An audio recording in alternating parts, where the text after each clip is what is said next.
कौन आया कौन आया, ये बात होती है। अपने बेटे के लिए कितना प्रेम रखते हैं आप।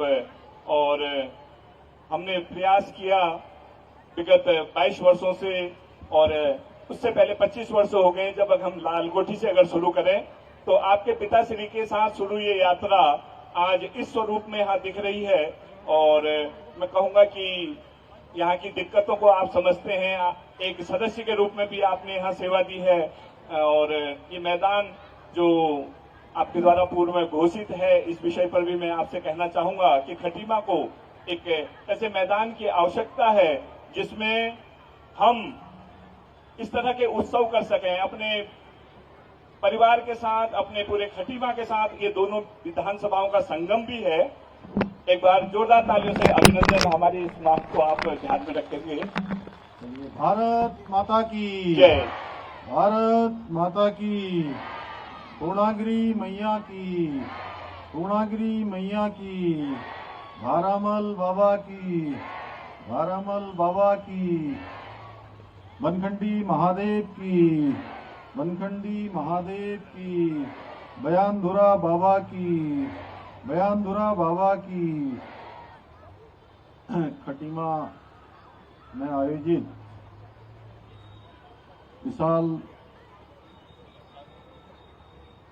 उत्तरायणी मेले के उत्तरायणी कौथिक के अवसर पर हमारे अध्यक्ष उत्तरायणी कौथिक के और पूरे कुमाऊं उत्थान सांस्कृतिक मंच के अध्यक्ष कैप्टन ठाकुर सिंह खाती जी, मेला प्रभारी श्री केडी भट्ट जी, मेरे साथ इस मेले में प्रतिभाग कर रहे भारतीय जनता पार्टी के जिलाध्यक्ष भाई कमल जिंदल जी, मेयर रुद्रपुर भाई विकास शर्मा जी, मेयर काशीपुर श्री दीपक बाली जी,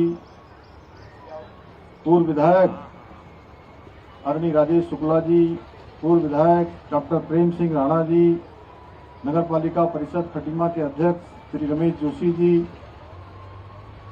ब्लॉक प्रमुख सरिता जी, उत्तराखंड सरकार में मेरे साथ दर्जा मंत्री आदरणीय उत्तम दत्ता जी, एवं यहाँ पर उपस्थित हमारे कुमाऊं सांस्कृतिक उत्थान मंच के सभी पदाधिकारीगण, संचालन करने वाले भुवन भट्ट जी और सभी हमारे पदाधिकारीगण, किशन जी से लेकर मैं अगर सबका नाम लूंगा तो बहुत समय चला जाएगा।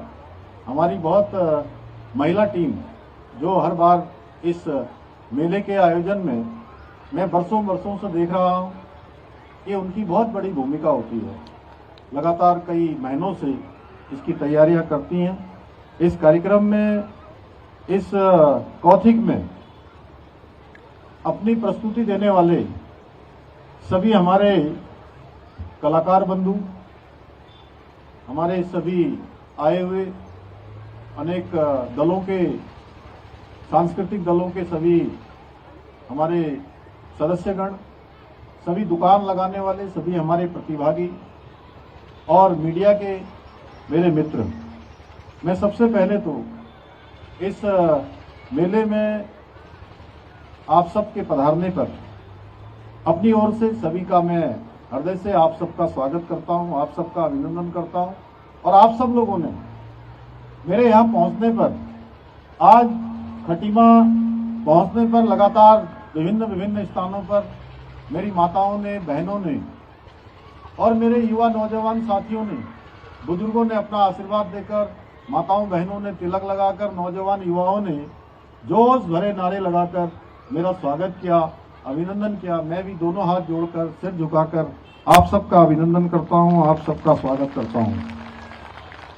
भाइयों बहनों, ये हमारा उत्तरायणी का पर्व एक ऐसा पर्व है जिसका अपना एक बहुत आध्यात्मिक महत्व है और वैज्ञानिक महत्व भी है। हम मकर संक्रांति को सूर्य के उत्तरायण होने के उपलक्ष्य में इसको मनाते हैं और ये वर्षों पुरानी हमारी एक संस्कृति है। हमारी संस्कृति में सूर्यदेव को सभी ग्रहों का राजा कहा जाता है, इसलिए मकर संक्रांति का पावन पर्व एक राजा का अपनी प्रजा के घर जाने का दिन माना जाता है। भाइयों बहनों, उत्तरायणी का पर्व मात्र एक त्योहार नहीं है, बल्कि हमारी संस्कृति, हमारी आस्था और हमारे जीवन दर्शन का एक उत्सव है। और सूर्य के उत्तरायण होने पर हमारे अनेक काम शुरू हो जाते हैं, शुभ काम शुरू हो जाते हैं।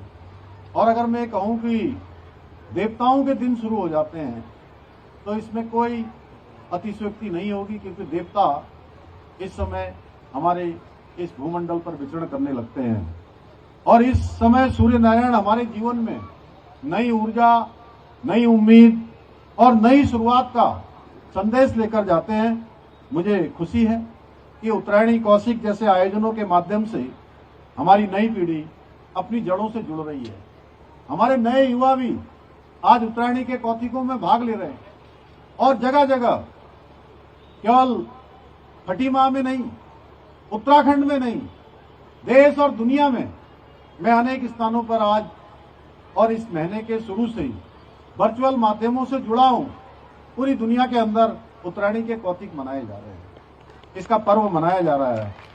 और इस आयोजन में बच्चे पारंपरिक वाद्य यंत्रों की धुन पर नृत्य करते हैं, युवा हमारे लोकगीत गाते हैं, हमारी माताएं बहनें, मैं जो यहां देख रहा था, अपने पारंपरिक परिधानों में सजकर इस उत्सव को एक हिस्सा बनती है। इस उत्सव का एक मैं कहूं कि उसके उत्सव में चार चांद लगाने का काम करती है। शानदार। और मुझे खुशी होती है कि आप लोग यहाँ कर रहे हैं। और ये जो हमारी परंपरा है, हमारी माताओं बहनों के द्वारा जो अपने पारंपरिक परिवेश में आज अपने हमारे शुभ मंगल कार्यों को किया जाता है, ये आज यही नहीं बल्कि पूरी दुनिया में।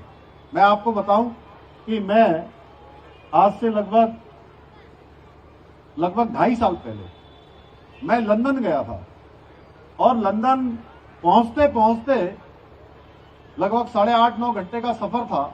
उसके बाद 2 घंटे और कहीं जाकर उत्तराखंड के लोगों ने एक कार्यक्रम वहां पर रखा हुआ था, और मैं पूरे दिन भर और रात भर की सफर से थोड़ा थक सा गया था, तो मुझे नींद आ गई थी। और जब मेरी आंख खुली तो मैंने देखा कि कई सैकड़ों की संख्या में हमारे उत्तराखंड की माताएं बहनें अपने परिधानों में, जैसे कि आप लोग यहाँ पर हैं, और हमारे उत्तराखंड के भाई अपनी टोपी पहनकर वहां लंदन में जब बहुत शानदार सांस्कृतिक कार्यक्रम के लिए उपस्थित हो रखे थे एक जगह पर, तो मैं थोड़ी देर के लिए तो कंफ्यूज हो गया कि मुझे लगा कि मैं ये यूके, जिसको यूनाइटेड किंगडम कहते हैं, लंदन, ये लंदन में हूं, यूके में हूं, या मैं अपने उत्तराखंड वाले यूके में हूं, अपने यूके में हूं। तो इस प्रकार से हमारी संस्कृति आज पूरी देश और दुनिया के अंदर जा रही है। और जब हमारे माताएं बहनें, हमारे बड़े बुजुर्ग इस उत्सव का हिस्सा बनते हैं, तब ये विश्वास और मजबूत हो जाता है कि और हमारी सांस्कृतिक धरोहर सुरक्षित हाथों में जा रही है, पीढ़ी दर पीढ़ी आगे बढ़ रही है। आज के बदलते वक्त में जहां आधुनिकता चारों ओर बढ़ रही है, आज भौतिकवादी युग तेजी से हावी हो गया है, तब अपनी पहचान को बचाए रखना, उसको बनाए रखना और अगली पीढ़ियों को स्थानांतरित करते जाना, ये बहुत आवश्यक हो गया है। ऐसे समय में इस प्रकार के आयोजन अत्यंत महत्वपूर्ण हो जाते हैं। भाइयों बहनों, आदरणीय प्रधानमंत्री श्री नरेंद्र मोदी जी के यशस्वी नेतृत्व और दूरदर्शी मार्गदर्शन में आज भारत विकास के न केवल शिखर छू रहा है, बल्कि सनातन संस्कृति के गौरव को पुनः पूरे विश्व में स्थापित कर रहा है। उनका मंत्र सबका साथ, सबका विकास, सबका विश्वास और सबका प्रयास, इससे प्रेरणा लेकर हमारी सरकार भी देवभूमि उत्तराखंड को विकास का आदर्श मानदंड बनाने के लिए हम रात दिन कार्य कर रहे हैं। रात दिन सरकार काम कर रही है। और जैसा आप सभी जानते हैं, ये खटीमा मेरे लिए केवल एक स्थान नहीं है, एक नगर नहीं है, एक विधानसभा मात्र नहीं है, बल्कि ये मेरा घर है और आप सभी मेरा परिवार है। और मुझे यहाँ आने की हमेशा से उत्सुकता रहती है। आज प्रातःकाल से कई कार्यक्रम लगे थे, लेकिन मन हो रहा था कब जल्दी से जल्दी आप सब लोगों के बीच में आऊं, आप सबके दर्शन करूं, आप सबसे मिलूं। और यहीं से मैंने अपनी जो जन सेवा है उसकी शुरुआत की, और यहाँ की हर गली, हर गांव और हर चेहरा सच में मेरे दिल में बसता है। आज भी मुझे लगता है कि हजारों हजार जो खटीमा क्षेत्र के रहने वाले लोग हैं, चाहे बड़े बुजुर्ग हैं, नौजवान हैं, युवा हैं, माताएं बहनें हैं, उन सभी के नाम आज भी मेरे हृदय में कंठस्थ हैं। और बहुत लोग जो बाहर से आते हैं मेरे साथ, हमारे शुक्ला जी वहां से अपना सर हिला रहे हैं, तो जब मैं आता हूं और मैं अनेक लोगों के नाम लेता हूं तो सच में लोगों को लगता है कि वास्तव इतने नाम जानते हो आप यहाँ के। मैंने खटीमा में केवल राजनीतिक क्षेत्र में काम नहीं किया है, मैंने खटीमा को जिया है।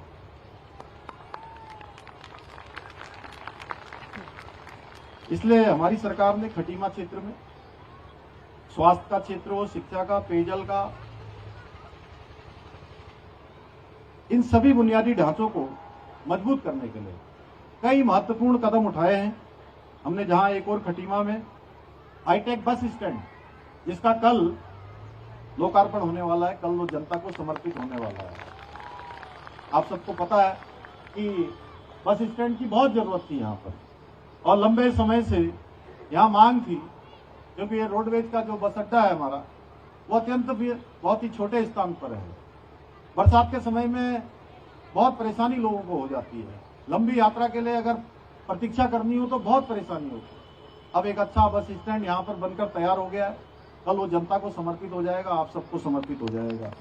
इसके साथ ही आधुनिक ITI, पॉलिटेक्निक कॉलेज तथा 100 बेड के नए अस्पताल परिसर का निर्माण हो, ऐसी सभी बुनियादी सुविधाओं को बढ़ाने का काम किया। चाहे यहाँ पर CST कैंटीन हो, चाहे यहाँ सैनिक मिलन केंद्र हो, चाहे हमारा आश्रम पद्धति हो, या एकलव्य आवासीय विद्यालय हो, या यहाँ पर आज हमारे बच्चों के लिए, जिनको पढ़ने के लिए, KB के लिए अनेक स्थानों पर जाना पड़ता था, केंद्रीय विद्यालय के लिए, आज आप सबकी शुभकामनाओं से खटीमा क्षेत्र में केंद्रीय विद्यालय भी प्रारंभ हो गया है।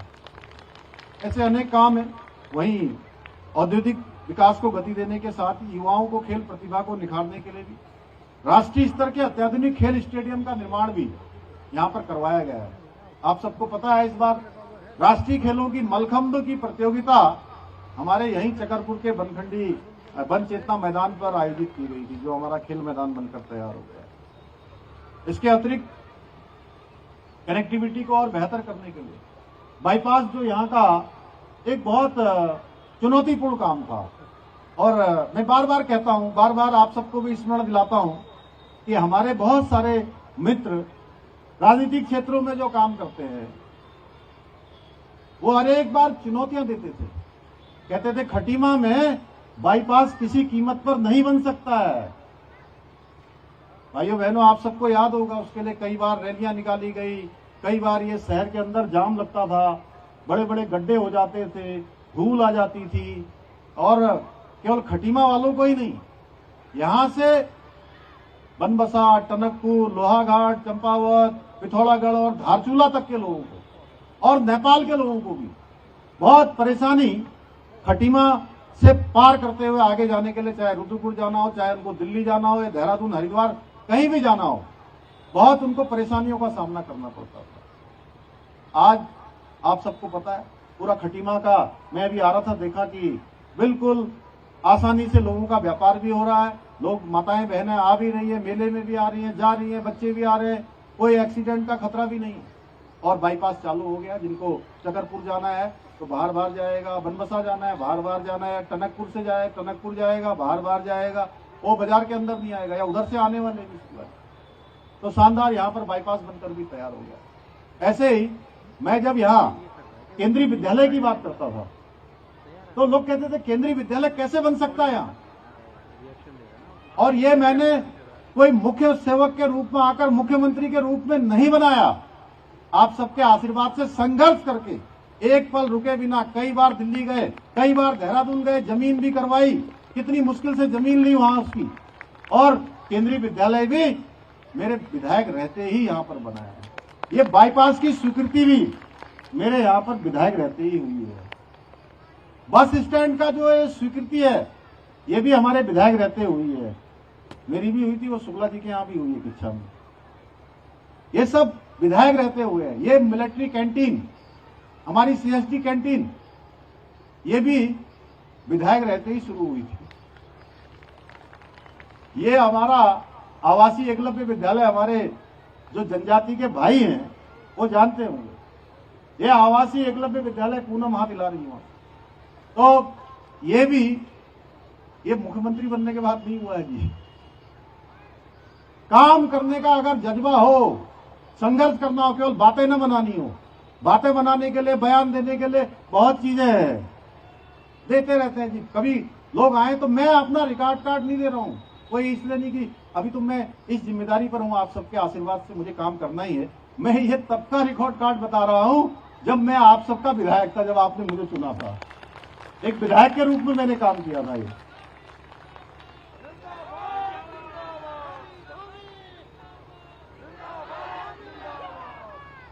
इसके अतिरिक्त और बता सकता हूं मैं बहुत सारे, ये बहुत लंबी लिस्ट है। अगर यहाँ रिंकू भाई नौसर वाले खड़े हो, नौसर का पुल जो है हमारा, परवीन नदी पर पुल बनाया है।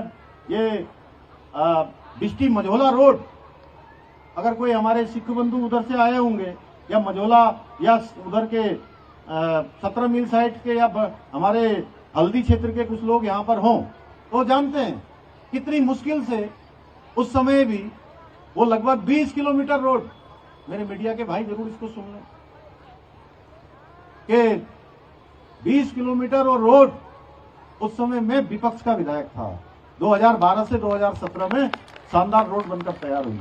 बल्कि एक बार हरीश रावत जी यहाँ मुख्यमंत्री रहते हुए आए तो उनको भी पता नहीं था कि वो रोड वहां से बन गई है। हमारे कांग्रेस के मित्र उनको जो है 17 मील से घुमाकर ले गए कि भाई इस रोड में सितारगंज और खटीमा वाली में बहुत गड्ढे हो गए। प्रेम सिंह राणा को पता है, उधर बैठे हैं। ऐसे अनेकों काम उस समय शुरू हुए थे और विकास का यह अनवरत क्रम, मैं यहाँ का विधायक नहीं हूं लेकिन हमने रुकने नहीं दिया है। वहां के जितने भी काम आते, क्योंकि मैंने कहा ये खटीमा मेरे लिए कोई राजनीतिक क्षेत्र केवल नहीं है, ये मेरे लिए केवल एक सामाजिक क्षेत्र नहीं है, ये मेरा परिवार है, ये मेरा घर है जहां से मेरा आजीवन रिश्ता रहने वाला है। भाइयों बहनों, इसके साथ ही हम सैनिकों की एक बड़ी संख्या यहाँ पर है। अभी मैंने सैन्य सम्मेलन जो अप्रैल माह में यहाँ आयोजित हुआ था, उसमें मैंने कहा था कि एक हम भव्य स्मारक, सैन्य स्मारक बनाएंगे और वह जल्दी ही उस पर भी काम प्रारंभ हो जाएगा। महाविद्यालय खटीमा में एमकॉम एमएससी की कक्षाएं भी शुरू हुई थी उस समय। और इसके अतिरिक्त विकास कार्यों की सूची इतनी लंबी है, भुवन भट्ट जी, हमारी माताओं बहनों को घर भी जाना है, लेकिन मैं देख रहा हूं कि वो उठ नहीं रही हैं, वो लग रही हैं, उनको लग रहा है कि और कुछ मैं बोलूं, थोड़ा बताऊं। त्योहार मनाना है, हम सब ने तैयारी मनाना है इसके बाद, और त्योहार खूब जोर शोर से मनाना है, यहाँ से जाकर और जोर से मनाना है। तो इतनी लंबी सूची है कि गिनाते गिनाते समय कम पड़ जाएगा, लेकिन विश्वास के साथ ये कहता हूं, आपका ये भाई, आपका ये बेटा, आपका ये सेवक खटीमा के विकास की गति को कभी रुकने नहीं देगा। क्योंकि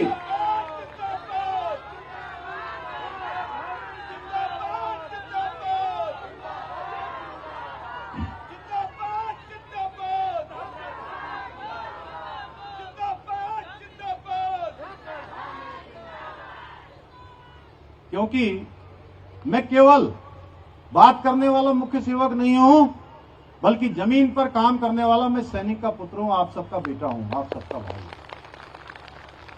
यही कारण है कि आज प्रदेश नीति आयोग के इंडेक्स में सतत विकास के लक्ष्यों को प्राप्त करने में देश में पहले स्थान पर है। और उसमें कई सारे हमारे कोरम पूरे करने होते हैं, कई सारे मानक पूरे करने होते हैं, और यह उपलब्धि विपक्ष के आरोपों से नहीं, यह उपलब्धि विपक्ष के आरोपों से नहीं, बल्कि हमारी मेहनत और नीतियों से आई है। हमने जो परिश्रम किया है, जो समर्पण भाव से काम किया है, उसके कारण से आई है। हमने एक वर्ष में बेरोजगारी दर में 4.4% की कमी लाकर राष्ट्रीय औसत से भी बेहतर काम किया है। लेकिन विपक्ष को यह सच दिखाई नहीं देता, क्योंकि उन्हें अफवाह और भ्रम फैलाने की राजनीति आती है। हमने कहा कि हम देवभूमि की संस्कृति से न तो कोई खिलवाड़ होगा, न ही डेमोग्राफी से कोई समझौता होगा। हम उत्तराखंड के आने वाले भविष्य को असुरक्षित हाथों में नहीं देना चाहते, अपने बच्चों का भविष्य अंधकार में नहीं बनाना चाहते हैं, न ही कानून व्यवस्था से कोई सौदा होगा। इसलिए हमने लैंड जिहाद के खिलाफ, लव जिहाद के खिलाफ और थूक जिहाद के खिलाफ, ऐसी घृणित मानसिकताओं के खिलाफ हमने कठोर कार्रवाई सुनिश्चित की है। हमने दंगारोधी कानून बनाया, धर्मांतरण रोकने का कानून बनाकर सिर्फ कानून ही नहीं बनाए, बल्कि उन सब कानूनों को धरातल पर सख्ती से उतारने का काम भी किया है। लैंड जिहाद के खिलाफ कार्रवाई करते हुए 10,000 एकड़ से अधिक सरकारी भूमि को भूमि माफियाओं से मुक्त कराया है और 250 से भी अधिक अवैध रूप से चलने वाले मदरसों को सील करने के साथ ही 600 के करीब इससे भी अधिक संरचनाओं पर बुलडोजर चलाकर यह साबित कर दिया कि देवभूमि की एक एक इंच भूमि को किसी भी प्रकार से उस पर अवैध निर्माण बर्दाश्त नहीं किया जाएगा। इसके अलावा ऑपरेशन कालनेमी चलाकर सनातन धर्म को बदनाम करने वाले ढोंगे और पाखंडियों पर भी हमने कार्रवाई की है। भाइयों बहनों, हमने जहां समान नागरिक संहिता लागू करके प्रदेश में समरस समाज की नींव रखी है, वहीं सख्त नकल विरोधी कानून लागू कर नकल माफिया की कमर तोड़ने का भी काम किया है। इसी का परिणाम है कि पिछले 4 वर्षों में 27,000 से अधिक युवाओं को योग्यता के आधार पर सरकारी नौकरी मिली है। भ्रष्टाचार पर हमने जीरो टॉलरेंस की नीति अपनाकर पिछले 4.5 वर्षों में 200 से अधिक भ्रष्टाचारियों को सलाखों के पीछे भेजने का काम किया है। भाइयों बहनों, कठोर और ऐतिहासिक निर्णयों के साथ ही सरकार की स्पष्ट नीति और नियत के कारण आज अर्थव्यवस्था के क्षेत्र में भी राज्य गठन के बाद अर्थव्यवस्था का आकार 26 गुना बढ़ चुका है। राज्य का बजट 1 लाख करोड़ को पार कर चुका है। इसके साथ ही आज राज्य बिजली उत्पादन के क्षेत्र में भी 4 गुना बढ़ोतरी कर चुका है। सड़कों की लंबाई दोगुनी हो गई है और राज्य में 10 सरकारी और निजी मेडिकल कॉलेज संचालित हो रहे हैं। प्रदेश में 42,000 से अधिक सोलर रूफटॉप संयंत्र लगाकर हमने वर्ष 2027 का लक्ष्य 2025 में ही 2 साल पहले ही प्राप्त कर लिया है। भाइयों बहनों, पहले योजनाओं की राशि में जो धनराशि की बंदरबाट हुआ करती थी, लाभार्थियों को कार्यालयों के चक्कर काटने पड़ते थे, लेकिन आज डीबीटी के माध्यम से 100% धनराशि उनके सीधे बैंक खातों में भेजने का काम हो रहा है। इसी का परिणाम है नंदा गौरा योजना के तहत प्रदेश की 10,000 से अधिक बेटियों को 172 करोड़ रुपए से अधिक की राशि उनके खातों में भेज दी गई है। आज के अवसर पर मैं मातृशक्ति से विशेष रूप से कहना चाहता हूं कि उत्तराखंड की असली ध्वजवाहक हमारी मातृशक्ति है। अपने संस्कार, अपनी मेहनत और आपका त्याग ही हमारे समाज की सबसे बड़ी ताकत है। और हमने जब यूसीसी लागू किया था, समान नागरिक संहिता का, उसके पीछे भाव था कि मेरे प्रदेश की जो 50% आबादी मेरी मातृशक्ति की है, मेरी माताओं बहनों की है, उनके लिए 100% सुरक्षा का कानून, समान नागरिक संहिता का कानून हमने लागू किया है। इसलिए महिला सशक्तिकरण केवल हमारे लिए नारा नहीं है, बल्कि ये संकल्प है। भाइयों बहनों, जो लोग दशकों तक सिर्फ वादे करते रहे, वे आज हमारी उपलब्धियों से घबराए हुए हैं। लेकिन इस मंच के माध्यम से मैं स्पष्ट करना चाहता हूं कि ये देवभूमि है, यहां विकास भी होगा, हमारी संस्कृति भी बचेगी और राष्ट्र विरोधी लोगों को यहां से अंतोगत्वा जाना होगा। जहां से आए हैं वहीं जाएंगे। भाइयों बहनों, हमारा लक्ष्य उत्तराखंड को देश का सर्वश्रेष्ठ राज्य बनाना है और ये लक्ष्य कोई नारा नहीं है, बल्कि ये हमारा विकल्प रही संकल्प है। इस संकल्प में कोई विकल्प नहीं है, क्योंकि संकल्प में यदि विकल्प आ जाता है तो संकल्प टूट जाता है, रास्ते छूट जाते हैं, मंजिल ओझल हो जाती है, दिशा भटक जाती है और सपने रूठ जाते हैं। इसलिए न सपनों को रूठने देंगे, न मंजिल को ओझल होने देंगे, न दिशा को भटकने देंगे। विकल्प रहित संकल्प लेकर इस संकल्प को सिद्धि तक पहुंचाने का काम करेंगे और इस संकल्प को सिद्धि तक पहुंचाने के लिए आप इसी प्रकार हमारा सहयोग करते रहेंगे, अपना आशीर्वाद देते रहेंगे। इसी के साथ भगवान सूर्यदेव से प्रार्थना करते हुए उत्तरायणी का यह पर्व हम सभी के जीवन में सुख, समृद्धि और शांति लेकर आए और हमारा राज्य प्रगति के निरंतर पथ पर आगे बढ़े, हमारी संस्कृति परंपराएं अधिक सशक्त हो, देवभूमि उत्तराखंड पूरे देश के लिए प्रेरणा बने। आज मुझे कैप्टन ठाकुर सिंह खाती जी ने एक पत्र दिया है। यहाँ पर मैं पर्वतीय विकास भवन बनाने के संबंध में कहा है, जिलाधिकारी भी यहाँ है, एक जगह ढूंढकर उनको पर्वतीय विकास भवन बनाने के लिए जगह उपलब्ध कराएंगे और उसमें निर्माण के लिए आगे की कार्रवाई को आगे बढ़ाएंगे, जिससे कि इस प्रकार के जो आयोजन होते हैं उनको ठीक दिशा मिले। और उत्तरायणी मेले का आयोजन होता है, इसके लिए आर्थिक सहायता जो हम कैलेंडर होता है उस कैलेंडर में इसको रखवाएंगे कि जिससे प्रति वर्ष इसको जो है इसके आयोजन के लिए मेले को जो है धनराशि प्रदान हो। और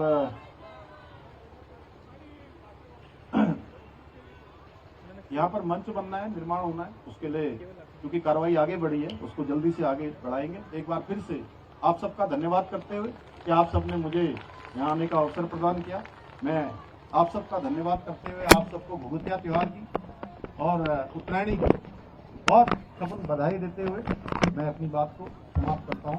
बहुत बहुत धन्यवाद।